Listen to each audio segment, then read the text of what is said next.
Hello student, स्वागत है आपका बैंको करियर एकेडमी के यूट्यूब चैनल पर। मैं हेमंत शर्मा। आज का जो टॉपिक है दैट इज़ एवरेज।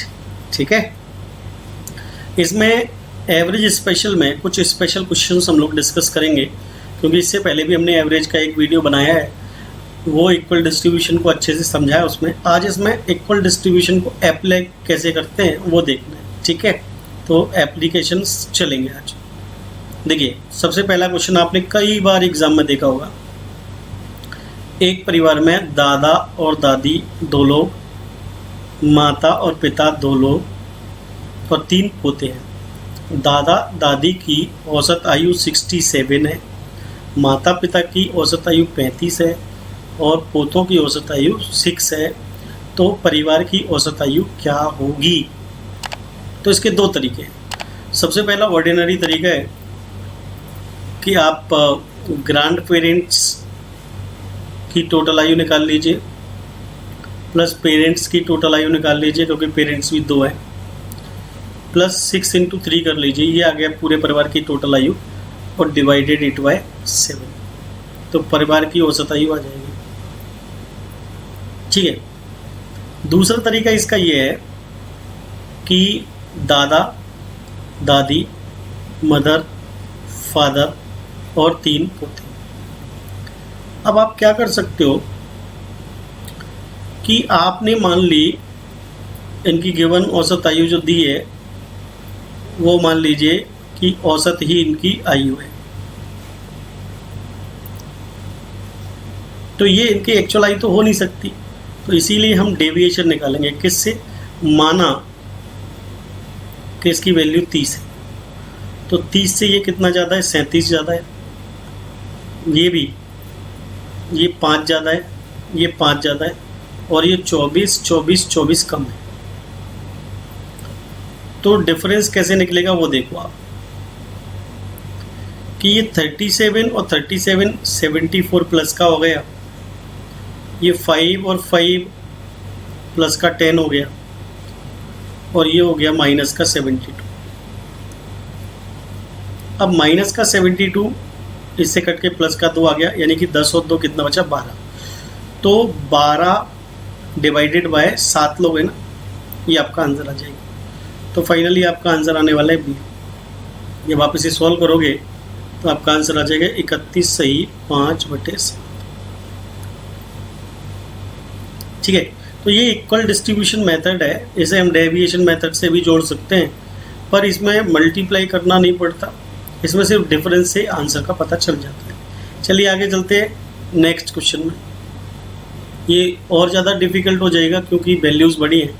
तो 5 महीनों के लिए पहले महीने की बिक्री, दूसरे महीने की बिक्री, तीसरे महीने की बिक्री, चौथे महीने की बिक्री और 5वें महीने की बिक्री इतनी थी।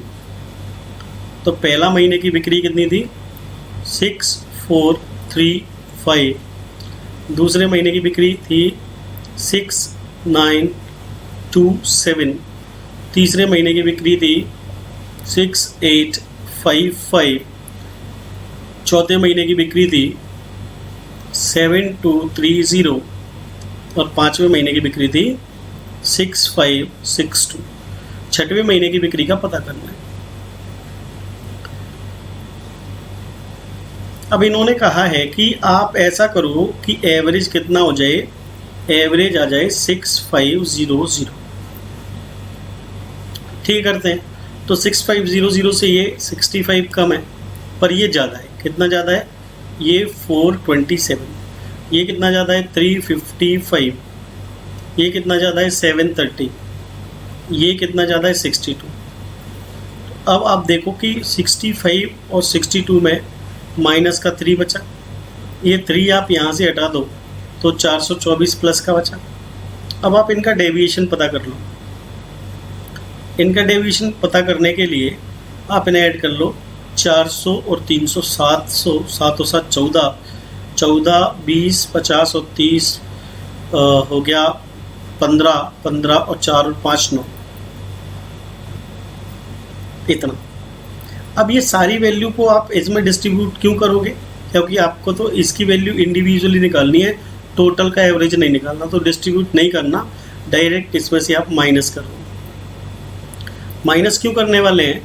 क्योंकि इनके पास यदि ज़्यादा वैल्यू पहुंच गई है तो जाहिर सी बात है इसके पास 6500 से कम होगी। तो यहाँ पर आप देखोगे आपको मिल जाएगा 1994। ये वैल्यू 6वें महीने में बिक्री होनी चाहिए। तो आंसर आ गया इसका ए। चलिए चलते हैं हम नेक्स्ट क्वेश्चन की तरफ।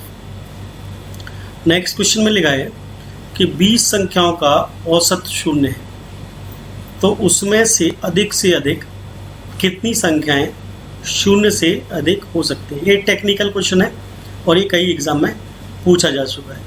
ठीक है, तो इसकी टेक्निकलिटी क्या है कि जैसे हम मान लें कि एवरेज एक्चुअल होता है संख्याओं का योग बटे कुल संख्या है। तो क्या मान लें कि यदि इनका योग आपने 0 बना दिया किसी भी तरह से, ये तो कितनी भी संख्याएं हो उन सब का एवरेज कितना आने वाला है? 0 आने वाला है। अब हमें इस बात का ध्यान रखना चाहिए कि अधिक से अधिक संख्याएं 0 से अधिक यानी कि पॉजिटिव होनी चाहिए। ठीक है, देखते हैं। तो मान लीजिए 2 संख्याएं,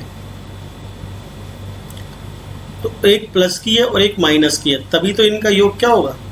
इनका योग 0 होगा। अब 2 संख्याएं हमने प्लस की ले ली, तो तीसरी संख्या में क्या लेनी पड़ेगी? माइनस की लेनी पड़ेगी, वो भी कितनी? इन दोनों के योग के बराबर। तो इनका योग 0 यानी कि एवरेज 0। इसी तरह हमने 3 संख्याएं प्लस की ले ली, तो चौथी संख्या लेनी पड़ेगी माइनस की 6, तभी इनका योग 0 होगा। यानी कि आप 19 संख्याएं लेते हो तो 19 संख्याएं तो प्लस की ले लो और 20वीं संख्या इनके योग के बराबर नेगेटिव ले लो। तो अधिक से अधिक कितनी संख्याएं पॉजिटिव हो सकती हैं? तो 19 संख्याएं पॉजिटिव हो सकती हैं। ये इस तरह का टेक्निकल क्वेश्चन था। ठीक है, चलिए अगले क्वेश्चन पे चलते हैं। 8 व्यक्ति का औसत वजन 2.5 किलोग्राम बढ़ जाता है जब एक पुराने व्यक्ति के स्थान पर एक नया व्यक्ति 65 किलो वजन का आ जाता है। तो नए व्यक्ति का है, नया व्यक्ति आ रहा है तो नए व्यक्ति का वजन क्यों पूछा है? ये मुझे लगता है ये 65 किलोग्राम पुराने व्यक्ति का वजन है। ठीक है, तो नए व्यक्ति का वजन अब पता करना पड़ेगा हमें। ठीक है, चलिए देखते हैं। मान लीजिए कि 8 व्यक्ति एक ग्रुप में, 1 2 3 4 5 6 7 8। ठीक है, अब हो क्या रहा है कि एक व्यक्ति चला गया तो इसकी जगह पर दूसरा व्यक्ति आ जाएगा। ठीक है, ये मान लिया आपने कि देखो ये व्यक्ति चला गया तो इसके जाने से ये जगह खाली हो गई। ठीक है, चलिए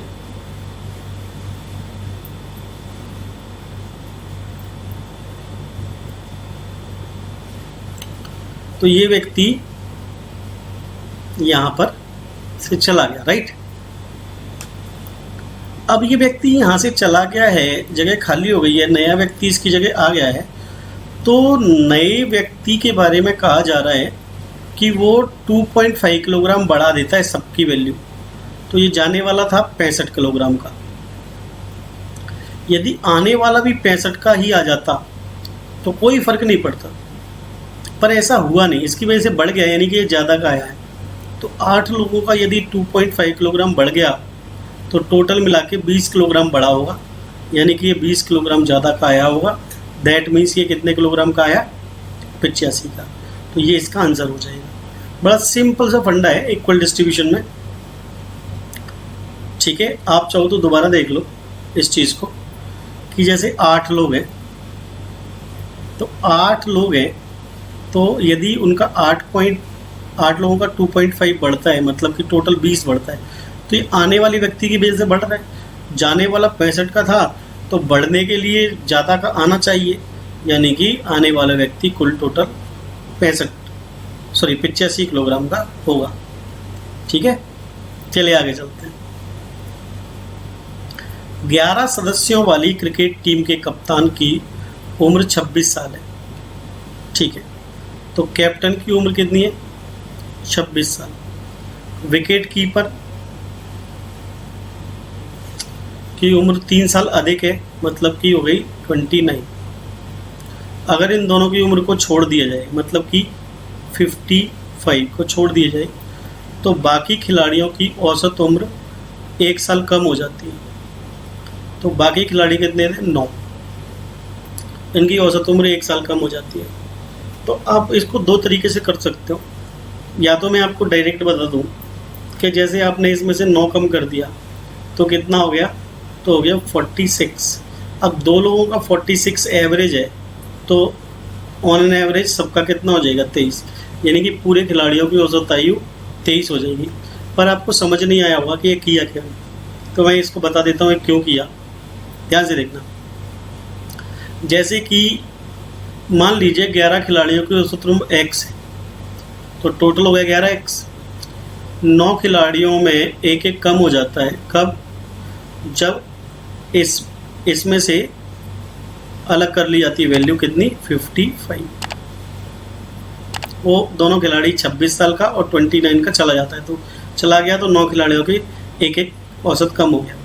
तो 11x माइनस 55, 9x माइनस 9, ये हो गया 2x इक्वल टू 55 उधर जाके 9 माइनस होकर 46 हो जाएगा। तो x की वैल्यू आ जाएगी 23, यानी कि पुराना औसत था 23। इसको ऐसे भी कर सकते हैं, ध्यान से देखना, कि जो दो खिलाड़ी चले गए 26 और 29 यानी कि 55 साल के, यदि वो नहीं जाते, वो टीम में वापस रहते, तो फिर एक एक साल कम नहीं होती 9 खिलाड़ियों की उम्र। यानी कि ये जो 9 ये एक्स्ट्रा लेके गए हैं, कम करके गए हैं एक एक 9 लोगों से, वो इनको वापस कर देनी पड़ती। यानी इनके पास 46 ही बचती जब ये टीम में शामिल थे। तो 2 लोग शामिल थे टीम में, ऑन एन एवरेज सबकी उम्र कितनी है? 23 साल हो जाती। तो ये इस तरीके से आप कर सकते हैं, समझ सकते हैं। चलिए आगे चलते हैं नेक्स्ट क्वेश्चन पे। इसमें क्या लिखा है कि पी और क्यू की मासिक आय इतनी है 5050, क्यू और आर 6250, पी और आर 5200। तो पी की उम्र बताइए। ये हमने पहले आपको बता दिया था पिछले वीडियो में, इस तरह का क्वेश्चन कि आप क्या करो कि आप इन तीनों को जोड़ लो, तो पी क्यू आर का टोटल आ जाएगा और इसमें से क्यू आर घटा दो, तो क्यू आर की औसत उम्र लगभग इतनी है, तो इसका क्यू का और क्यू आर का डबल कितना हो जाएगा? ये हो जाएगा 12500। तो आपको जो वैल्यू बचेगी वो पी की बचेगी रहने की। तो ये होगा 5 और 6 11 और 5 16, 16500 में से 12500 गए तो 4000 बचता है, यानी कि पी की वैल्यू 4000 आ जाएगी। तो बहुत सिंपल है इस तरह के क्वेश्चंस, लेकिन इक्वल डिस्ट्रीब्यूशन से या ट्रिक से ये जल्दी सॉल्व होते हैं। चलिए नेक्स्ट क्वेश्चन पे चलते हैं। 3 साल पहले पति पत्नी और उनके बच्चे की औसत उम्र 27 साल थी, ठीक है। तो हस्बैंड, वाइफ और सन। अब हमने मान लिया कि आज की बात करेंगे तो ये 30 साल के मिलेंगे, क्योंकि 3 साल पहले ये 27 के थे, तो 3 साल जोड़ के ये आज की बात है, ठीक है। 5 साल पहले पत्नी और बच्चे 20 साल के थे, तो आज की बात में पत्नी और बच्चे की बात करें तो वो गए 20 + 5 25 के। तो इसका 5 और इसका 5 बचा, जो 10 था वो इधर चला जाएगा, यानी हस्बैंड कितने साल का आ जाएगा? 40 साल का आ जाएगा। तो इस तरीके से आप वैल्यू को पता कर सकते हो, क्योंकि ये कम हो रहे हैं तो इनकी कमी किधर जाएगी? किसी के पास जाके ऐड हो जाएगी। चलिए आगे। एक कार मालिक 3 क्रमिक वर्षों के लिए इतने रुपए और इतने रुपए का पेट्रोल खरीदता है। प्रति लीटर खर्च करने पर पेट्रोल की प्रति लीटर औसत लागत कितनी होगी यदि वह हर साल 4000 रुपये का पेट्रोल लेता है? ये बहुत अच्छा क्वेश्चन है, कई बार पूछा जाता है। तो आप क्या कर सकते हो कि टोटल जो उसका खर्चा है 4000 साल भर का, डिवाइडेड बाय प्रति साल उसे कितना पेट्रोल खरीदना पड़ता है वो देख लो। तो 4,000 रुपये का पहले 7.5 के हिसाब से इतना लीटर आएगा, 8 के हिसाब से इतना लीटर आएगा और 8.5 के हिसाब से इतना लीटर आएगा।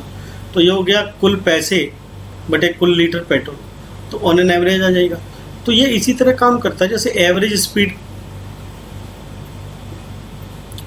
स्पीड काम करती है ना, ऐसे करता है। लेकिन ये कैलकुलेशन बड़ा हो जाएगा, इसलिए एक चीज़ समझ लो कि एवरेज यूनिट हमेशा जो सिंपल एवरेज होता है, सिंपल एवरेज उससे थोड़ी सी कम होती है, ठीक है, थोड़ी सी कम होती है। तो देखते हैं कि इसका सिंपल एवरेज कितना आएगा। तो 7.5, 8 और 8.5 AP में है, तो सिंपल एवरेज 8 आ जाएगा, माइनस थोड़ा सा कम, तो ऑप्शन से देखेंगे तो 8 से थोड़ा सा कम इतना है, यानी कि ये वैल्यू भी आंसर नहीं है, ये वैल्यू भी नहीं है, ये वैल्यू भी नहीं है। तो आप इस तरीके से पता कर सकते हैं, या फिर ये तरीका है जो थोड़ा सा टाइम लेने वाला। चलिए चलते हैं अगले क्वेश्चन। एक कक्षा में 16 लड़कों का औसत वजन इतना है, ठीक है। तो 16 लड़कों का औसत वजन हो गया 50.25। शेष 8 लड़कों का औसत वजन 45.15। तो कक्षा के सभी लड़कों का औसत वजन बताइए। देखिए, अब मैं आपको इसमें एक बढ़िया सा तरीका बताता हूँ कि आप क्या करो कि आप मान लो कि कक्षा के सभी लड़कों का औसत वजन है 50.15। अब ये क्यों माना आपने 15? क्योंकि इससे डेविएशन में ज़्यादा दिक्कत नहीं आएगी। जैसे कि इसका डेविएशन आ जाएगा 0.10 और इसका डेविएशन ये इससे कम है तो माइनस का 5.0। इससे क्या होगा, मल्टीप्लाई करना आसान हो जाएगा। तो इसका मल्टीप्लाई करेंगे तो ये आ जाएगा प्लस का 1.6 और इसका मल्टीप्लाई करेंगे तो ये आ जाएगा माइनस का 40। यानी कि 10 में से 6 गए तो 4 बचेंगे और 9 में से 1 गया तो 8 बचेंगे, यानी कि 38.1 माइनस का। अब चूंकि सबकी औसत तो हम लोग पूछ रहे हैं, सबकी मिलाकर, तो 24 से इसे डिस्ट्रीब्यूट कर दो, जो आंसर आएगा वो इसमें प्लस या माइनस कर देना। तो माइनस करना पड़ेगा आई थिंक सो, क्योंकि नेगेटिव वैल्यू आ रही है ना। तो करते हैं कि 8 3 24, 8 32, 8 3 64, तो 1.6 माइनस करना पड़ेगा। तो 1.6 माइनस करना पड़ेगा, तो ये जगह 5, 11 में से 6 गई, 5 बचे, ठीक है। तो ये कितना हो गया 9, 9 में से 1 गया, 8 बचेगा और ये कितना हो गया 4। तो 48.55 आपका ऑप्शन सही है, यानी कि सी आंसर आपका सही है। चलिए चलते हैं आगे। एक पुस्तकालय में रविवार को औसतन 510 विजिटर्स, आगंतुक मतलब आने वाले हैं, और बाकी के दिनों में 240 आते हैं। तो रविवार से शुरू होने वाले 30 दिनों, देखो कोई भी मंथ यदि किसी दिन से शुरू होता है तो आप यकीन मानो कि उसमें जैसे 30 दिनों का कोई महीना है तो वो संडे से शुरू होता है, तो 5 संडे आएंगे उसमें, बाकी के 25 दिन आ जाएंगे अदर। मैं आपको बता देता हूँ, जैसे Sunday, Monday, Tuesday, Wednesday, Thursday, Friday और सैटरडे। तो मान लीजिए कि 1 तारीख यहाँ है, तो 2 3 4 5 6 7 यहाँ होगी, फिर 8 होगी, है ना। तो 7 7 जोड़ते चले जाओ, तो 1 + 7 8, 8 और 7 15, 15 और 7 22 और 22 और 7 29। तो 30 का महीना है, तो यहाँ पर ख़त्म हो जाएगी, यानी कि 1 2 3 4 5 बार संडे आएगा, बाकी के सारे दिन आ जाएंगे जितने बचे। तो 30 में से यदि 5 संडे हैं तो 25 अदर दिन। अब संडे को विजिटर्स कितने आ रहे हैं ये आपको पता है कि संडे को जो विजिटर्स हैं वो ऑन एन एवरेज आ रहे हैं 510 और बाकी अन्य दिनों में आ रहे हैं 240। तो हम मान लेते हैं यहाँ पर कि सपोज 310 विजिटर्स आ रहे हैं। फिर हमने ये अजीब सा मान लिया, 300 क्यों नहीं माना, क्योंकि देखो आप डिफरेंस करोगे तो आपको पता चलेगा कि हमने क्यों ऐसे किया है। ऐसे करना चाहिए, बल्कि ऐसे ही मानना चाहिए। तो 310 से इसका डिफरेंस 200 आएगा और 310 से इसका डिफरेंस कितना आ जाएगा 70। तो देखो 5 का मल्टीप्लाई करोगे 1000 और ये कितना आ जाएगा वो 1750। 1000 में 1750 में 750 का डिफरेंस है।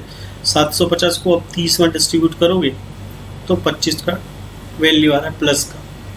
ठीक है, इसका मतलब ये हुआ 310 में ये माइनस का है ना, ये माइनस का आएगा, सॉरी, तो -25 कर दो, you will get the answer. तो कितना आ गया -25 करके 285 विजिटर्स का एवरेज आ जाएगा। ठीक है, चलिए अगला क्वेश्चन देखिए। यहाँ पर 3 बैच हैं, बैच ए बी सी। ये बैच में 55 स्टूडेंट हैं, ये 60 हैं और ये 45 है। 55, 60 और 45। अब इनके एवरेज मार्क्स की बात करते हैं तो 50, 55 और 60 ये एवरेज मार्क्स है। ये स्टूडेंट है, ये मार्क्स है। तो बोले कि सभी के औसत अंक कितने, तो हम फिर वही कर लेंगे कि हम मान लेंगे ऑन एन एवरेज कितना, हम 50 मान लेते हैं। तो यहाँ डिफरेंस 0 है, यहाँ प्लस का 5 है, यहाँ प्लस का 10 है। तो 0 से तो मल्टीप्लिकेशन 0 हो जाएगा, ये 300 हो जाएगा प्लस का और ये 450 हो जाएगा प्लस का, यानी 750। 750 को आप इन तीनों में डिस्ट्रीब्यूट कर दो, ये कितना हो गया 160। देखो आप, है ना, 100 और 60 160 में डिस्ट्रीब्यूट कर देते हैं। तो आप इसे काटोगे तो ये कितनी बार जाएगा, लगभग 4 बार, यानी कि 54 point something. That is your answer B.